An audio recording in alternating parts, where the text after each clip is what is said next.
한번 읽어보도록 하겠습니다. 시면입니다. 시간은 세상에서 가장 지혜롭습니다. 시간이 지나면 모든 것이 밝혀지기 때문입니다.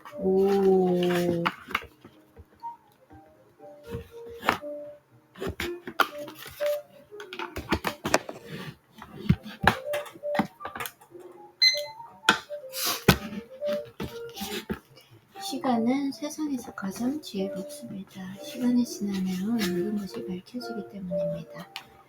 시간과 세월을 이길 수 있는 것은 아무것도 없습니다. 시간은 그 무엇에도 아랑곳하지 않고 흘러가버린 뒤 결코 원래의 자리로 돌아오지 않습니다. 시간은 그 흐름의 시작과 끝을 볼 수도 없고 알 수도 없습니다. 솟아같이 왔다가 흔적도 없이 사라지는 시간. 그래서 우리는 매 순간 무방비 상태로 미래에 진입합니다. 그 결과 우리에게 남는 것은 지나간 시간에 대한 회상뿐이며 나의 정체성을 만들어주는 것도 바로 시간의 흔적입니다. 과거는 순간에 지나지 않습니다. 20년 전이든 20분 전이든 모두가 순간의 사건이라는 점에서 경이롭기까지 합니다. 눈 깜짝할 사이 흘러가 버린 20년 세월 앞에 어리둥절한 사람이 어디 립바 윙클 뿐이겠는가. 우리는 시간이라는 시줄과 공간이라는 날줄이 교차하는 지점에 존재합니다. 시간과 공간을 정지시키기 위해서는 죄송해요. 둘의 공통 부모인 사이, 즉 간을 포착해야 합니다. 이것을 순간이라고 합니다. 순간이란 봄의 약동으로 싹이 트고 꽃방울이 터지는 그 찰나의 시간입니다. 봄이 약동하면 잎과 꽃망울은 모든 찰나에 과격하면서도 거칠게 제 모습을 바꿉니다. 순간순간 식물들은 자신의 색깔과 자기 몸의 구조를 다채롭게 변화시킵니다. 모멘트는 정지의 시간이 아닌 역동적으로 움직이는 시간입니다. 모멘트는 라틴어 모멘텀에서 유래했습니다. 모멘텀은 움직임, 움직이는 힘, 변화 또는 순간이라는 의미입니다. 눈과 렌즈와 마음이 하나 되는 그 신비한 순간에 자신도 모르게 셔터를 누릅니다. 브레숑은 이때를 결정적 순간이라고 말합니다. 그림자의 속박으로부터 벗어나야겠다는 결심에 이제껏 자신이 매달려온 안전장치이자 자신을 속박했던 억압의 족쇄를 벗습니다. 그런 다음 한순간에 일어나 일생 동안 보아온 동굴벽에서 눈을 뗍니다. 동굴벽이 아닌 빛이 있는 쪽으로 천천히 걸어간 뒤 고개를 높이 듭니다. 빛을 좀 더 자세히 보기 위해서입니다. 지금까지의 행위는 그에게 무척이나 낯설고 고통스럽기만 합니다. 더군다나 태어나 처음 보는 태양은 너무도 눈이 부셔서 아무것도 볼 수 없을 정도입니다. 이런 고통에도 불구하고 그는 이제 태양이 빛의 근원이라는 사실을 차츰 깨닫게 됩니다. 시간은 우리의 타성과 게으름을 일깨우며 한 곳에 의미 없이 고정되어 있던 시선을 돌리게 합니다. 그리고는 그림자의 허상이 아닌 빛이 일깨우는 진실과 마주하게 합니다. 이런 자기 변화는 모멘텀, 바로 지금 이 순간을 포착해 자신의 것으로 만드는 것에서 시작합니다. 혹시라도 지금 귀하고 소중한 순간순간을 의미 없이 흘려보내고 있다면 고통이 따르더라도 이 순간에 집중해 자신만의 빛을 찾아 나서야 합니다. 이 결정적인 순간이 삶을 좀 더 진실에 가깝게 해줄 것입니다. 생각은 인생이라는 자신만의 아름다운 집을 짓도록 도와주는 설계도입니다. 사람은 누구에게나 자신만의 인생이 있고 그것을 더욱 감동적으로 만들 수 있도록 우주는 우리 각자에게 생각이라는 고귀한 선물을 주었습니다. 천재란 자신만의 고유한 생각이 있다는 것을 믿고 그것을 지속적으로 찾는 사람입니다. 그리고 찾아낸 그것을 소중히 여기며 일생 동안 묵묵히 실천하는 사람입니다. 또한 그 생각을 믿으며 자신에게 진실한 것이 인류 모두에게도 진실하다고 믿는 사람입니다.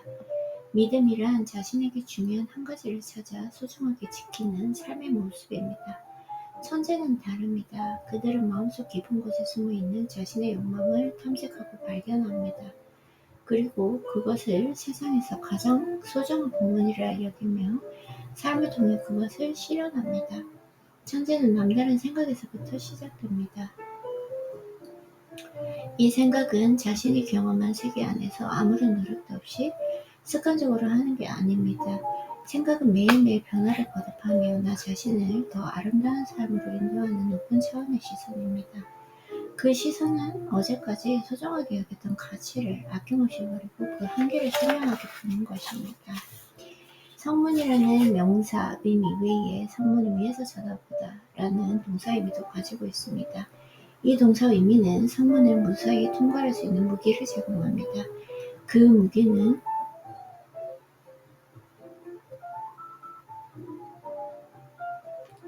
성문 위에서 내려다보듯이 더 나은 미래를 향해 진입하려는 현재의 나에 대한 관찰입니다. 이 성문 위에 서면 지금까지 걸어온 삶의 궤적을 확인할 수도 있고 성문을 지나 내가 나아가야 할 미지의 길을 짐작할 수 있습니다. 신전의 문 위에서 자신의 신전으로 들어가려는 나 자신을 관조하다 라는 의미이며 바로 그것이 생각의 의미와 만나는 지점입니다. 생각을 한다는 것은 삶의 여정 가운데 잠시 멈춰서서 지금 내가 어디쯤 와 있는지 그리고 어디로 가고 있는지를 정교하게 헤아리는 훈련입니다. 천재들은 다른 이들이 만들어 놓은 밤하늘의 별을 측량하거나 그 내용을 암기하지 않습니다. 그들은 자신의 심연 속에 감춰져 있는 이야기를 용기 있게 말합니다. 그들은 자신의 내면에서 발견한 희미한 빛조차도 결코 무시하지 않습니다. 스스로의 생각을 귀하게 여기기 때문입니다. 내 안에서 일어나는 빛은 모두 숭고합니다. 내가 추구해야 할 대상은 나와 무관한 신이나 이데올로기가 아닙니다. 바로 나 자신입니다. 자신의 생각을 가장 소중히 여기고 자신의 심연에서 우러나오는 나만의 유일한 인물을 찾아내는 자가 가장 행복한 사람입니다.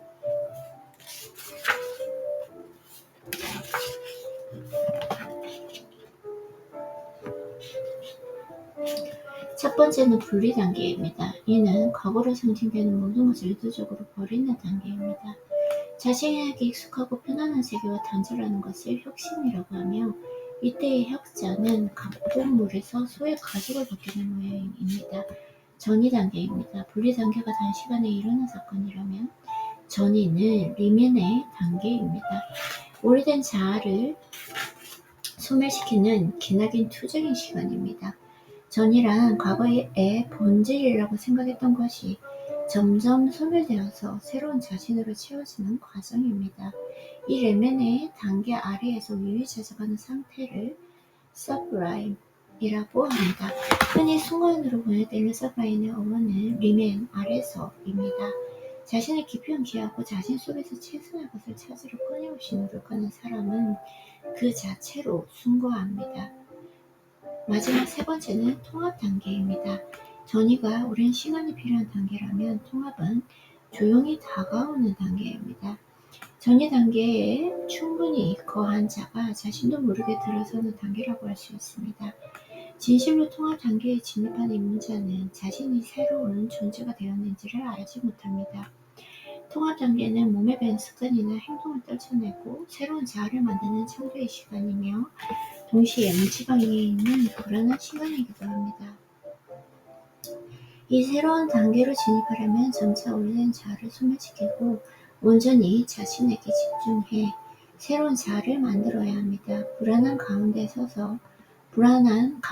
서서히 새로운 자신의 모습을 드러내기 시작합니다. 자신을 위해 스스로 만든 시간과 공간이야말로 우리의 스승입니다. 그리고 이 분리된 시간과 공간을 고독이라고 합니다. 고독은 다른 이들과 어울리지 못해 불안해하는 외로움의 상태가 아닙니다.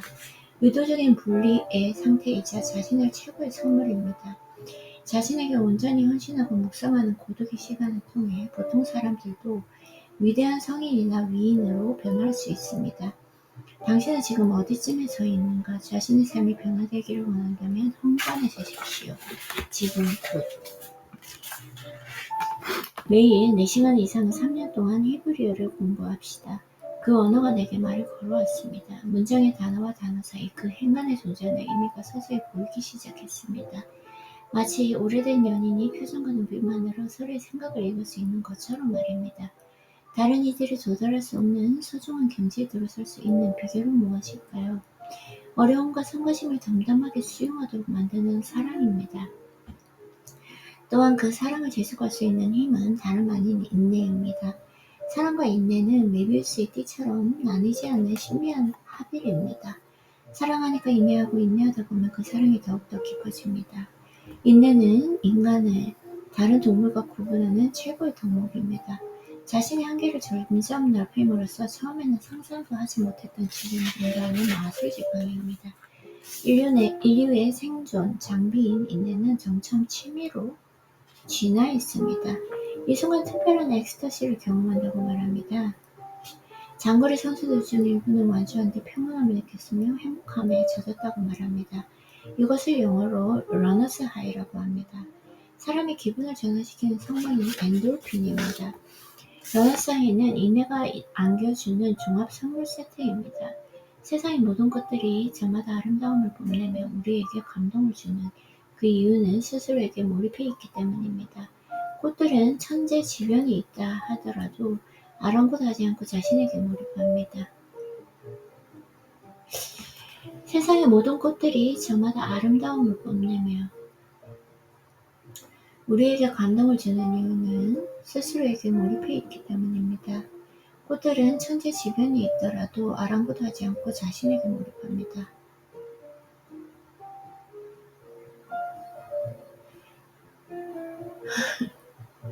세상의 모든 꽃들이 저마다 아름다움을 뽐내며 우리에게 감동을 주는 이유는 스스로에게 몰입해 있기 때문입니다. 꽃들은 천재지변이 있더라도 아랑곳하지 않고 자신에게 몰입합니다. 성찰을 통해 자신의 인물을 찾아냈다면 이제 해야 할 일은 하나입니다. 열정적으로 사랑하고 몰입하는 것. 그것만이 우리에게 인내를 선물합니다. 그 인내는 내가 몰입한 인물을 더 깊이 사랑하도록 유도할 것입니다. 세상의 꽃이 아름다운 이유, 몰입하는 것이다. 실무. 스마트 시대에 깨어있는 나를 산다는 것은 어떤 의미일까요? 세상의 많은 지식을 송두리 제 머릿속에 담는다는 의미는 분명 아닙니다. 타인의 흉내를 내는 일도 아닙니다. 깨어있음이란 내 안에 숨어있는 또 다른 나가 보내는 소리에 귀를 기울이는 행위입니다. 또한 또 다른 나에게 말을 걸어 자신의 미션을 알아내는 행위입니다. 회개란 자신의 심연을 들여다보고 그 안에서 흘러나오는 신의 미세한 소리에 반응하는 영적인 운동입니다. 경계와 심연의 장소인 동굴에서 자신의 삶을 바라보기 시작합니다. 그는 아무런 소리도 들리지 않고 아무것도 보이지 않는 동굴에 누워 자신을 관찰했습니다. 나는 누구인가? 바로 그 순간 그는 자신에게 말을 거는 어떤 소리를 듣습니다. 인간의 귀로는 들을 수 없을 만큼 작디 작은 소리. 이 소리는 누구나 들을 수 있는 소리가 아니었습니다. 자신에게 온전히 몰입했을 때 비로소 들리는 시작한 내면의 소리였습니다. 바로 섬세한 침묵의 소리였습니다. 그 순간 엘리야는 섬세한 침묵의 소리가 다름 아닌 신이란 사실을 깨닫습니다. 신이란 외부에 있는 존재가 아니라 자신의 마음의 소리, 온 마음을 집중할 때 비로소 들을 수 있는 침묵의 소리임을 깨닫습니다. 침묵의 소리는 침묵과 소리가 합쳐진 흉흉모순입니다. 침묵의 소리는 침묵과 소리가 합쳐진 흉흉모순이다. 침묵의 소리.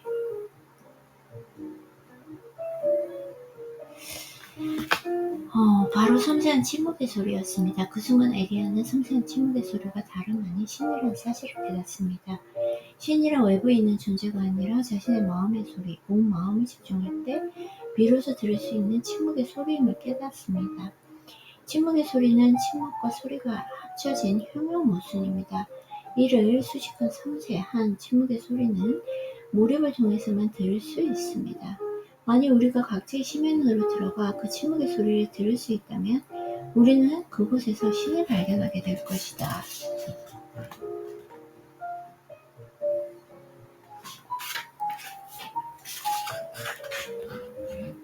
나만의 길은 유일해서 더욱 가치 있고 아름답다. 다만 누구도 가본 적이 없는 길이기에 나 스스로 안내자가 되어야 합니다. 이 어두운 숲속에는 반듯한 길이 숨겨져 있습니다. 단테는 숲속에서 정처없이 헤매고 있는 자신을 발견합니다. 그는 생각하고 말하며 행동하는 자신의 제2의 자아라는 낯선 자의 눈으로 간주합니다. 스스로 자신의 관찰자가 되어 심지어 자신의 숨소리마저 응시합니다. 그러다 그림자처럼 자신을 인도하는 한 인물을 찾아냅니다. 바로 1세기 로마의 작가 베르길리우스입니다. 단테는 베르길리우스를 통해 지옥에서 벗어나와 연옥과 천국으로 여행을 떠납니다. 고통과 암흑의 시간 동안 그녀는 자신의 삶에서 본질적이지 않은 것들을 제거하기 시작했습니다. 자기 자신이 아닌 척 하기를 그만둔 것입니다. 동시에 자신에게 가장 중요하고 절실한 일을 헤아려 그것에 집중했습니다. 그녀는 자신을 남과 비교하는 의존적이고 종속적인 그녀는 자신을 남과 비교하는 의존적이고 종속적인 인간이기를 그치고 자신을 깊이 응시하며 새롭고 놀라운 자신만의 길을 찾아 나섰습니다. 이 지옥의 한가운데서 조앤 롤링은 자신이 살아있고 사랑하는 딸이 있으며 무엇보다도 멋진 이야기를 엮어낼 수 있는 상상력과 오래된 타자기가 있다는 사실을 깨닫습니다. 또한 자신 속에 자신이 생각했던 것보다 더 강력한 의지가 숨어 있으며 그것을 관철시킬 수 있는 끈기 또한 있음을 깨닫습니다. 바로 그때 그녀의 어두운 터널은 인생을 통해 이루어야만 하는 자신만의 인물을 현시하는 에피파니의 순간이 됐습니다. 에피파니는 혈현을 뜻하는 고대 그리스어로 신이 자신을 찾는 이에게 자신의 모습을 드러내는 것을 의미합니다. 신이 자신을 찾는 이에게 자신의 모습을 드러낸다. 이 에피파니의 순간에 그녀는 자신이 가야 할 길과 해야 할 일을 찾아냈습니다. 바닷물을 시면으로 한없이 추락했었으나 그 시면은 오히려 단단한 바닥이 되어 스스로 딛고 일어설 수 있도록 해주었습니다. 어두운 터널은 조앤 롤링의 내면에 잠재해 있던 위대한 DNA를 끄집어내는 흡독하고도 필연적인 과정이 되었습니다. 어두운 숲속에서는 누구나 길을 잃을 수밖에 없습니다. 그래서 사람들은 그 실패가 두려워 아예 숲속으로 들어가려는 시도조차 하지 않습니다. 그러나 아무것도 시도하지 않는 것, 그것은 인생의 더 큰 실패입니다. 훗날 숲속으로의 여행을 감행하지 않은 자신을 후회하게 될 뿐입니다. 오케이. 여기까지 하도록 할게요.